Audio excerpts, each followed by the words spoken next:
Hai, jumpa lagi di Jagat Review TV. Selamat menikmati informasi berita hari ini.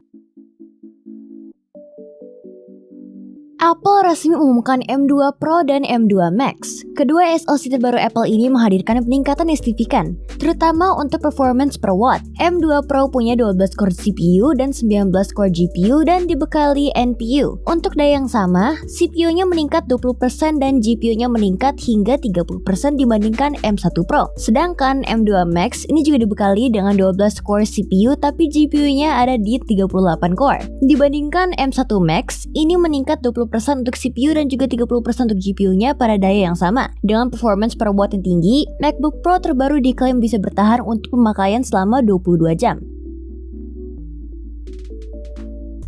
Samsung merilis versi 5G untuk Galaxy Book 2 Go. Galaxy Book 2 Go 5G ini hadir dengan SoC Snapdragon 7C Plus Gen 3. Ini dibekali dengan konektivitas 5G dengan slot SIM card fisik dan juga eSIM bagi pengguna. Layarnya 14 inci Full HD, RAM 4GB atau 8GB dan storage 128GB atau 256GB.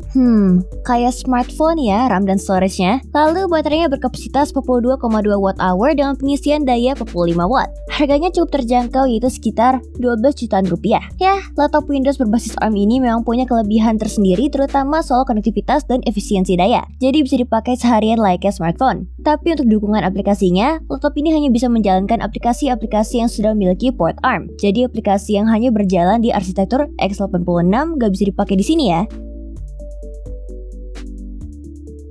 Tecno baru saja menunjukkan inovasi terhadap smartphone lipat dengan menghadirkan konsep Tecno Phantom Fusion V. Uniknya, perangkat ini tidak hanya akan hadir sebagai bentuk smartphone saja, tetapi bisa dibentangkan hingga jadi tablet berukuran 10,1 inci. Konsep Tecno Phantom Fusion V ini juga menunjukkan bagian sisi luar dari perangkat lipatnya, yang akan memiliki 3 buah sensor kamera utama. Sekaligus layar kecil yang merupakan layar sekunder dari perangkat ini, diprediksi layar sekunder ini akan memegang peranan sebagai layar notifikasi utama atau jam pada perangkat. Sayangnya, karena masih berupa konsep, jadi tidak diketahui kapan Tecno Phantom Fusion V ini akan diluncurkan secara publik di masa mendatang.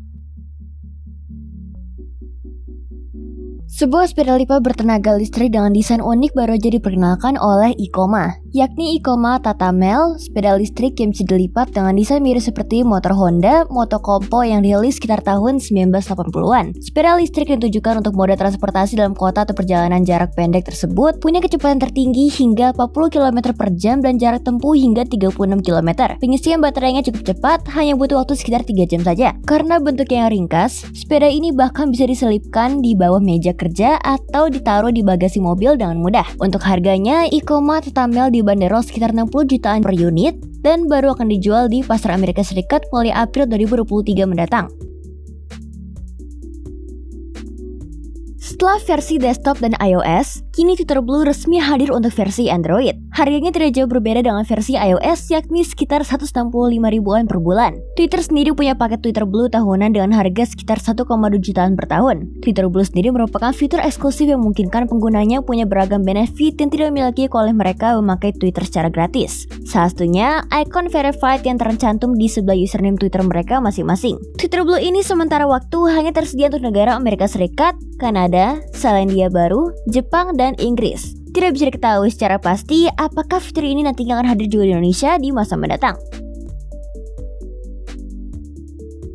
Game developer Game Science tampaknya mulai menurunkan frekuensi rilis informasi terbaru ataupun lepas video gameplay teranyar untuk Black Myth Wukong. Walaupun demikian, setidaknya mereka tetap mempertahankan update informasi menjelang tahun baru Imlek yang kali ini memang jatuh pada Shio Tahun Kelinci. Dengan format video yang lumayan kocak, perbintangan karakter-karakter kelinci dengan beberapa easter egg yang ditampilkan, Game Science juga akhirnya berbagi informasi yang selama ini sudah dinantikan oleh para fans. Black Myth Wukong akhirnya mendapatkan jadwal rilis lebih pasti, musim panas tahun 2024 mendatang. Belum ada tanggal ataupun platform tujuan memang, namun informasi ini setidaknya memberikan sedikit kelegaan untuk fans yang sudah menantikannya. Bagaimana dengan Anda? Optimis game ini akan memenuhi ekspektasi?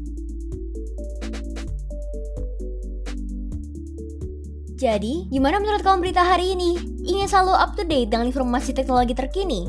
Jangan lupa subscribe dan follow Jagat Review ya. Sampai jumpa di informasi menarik selanjutnya.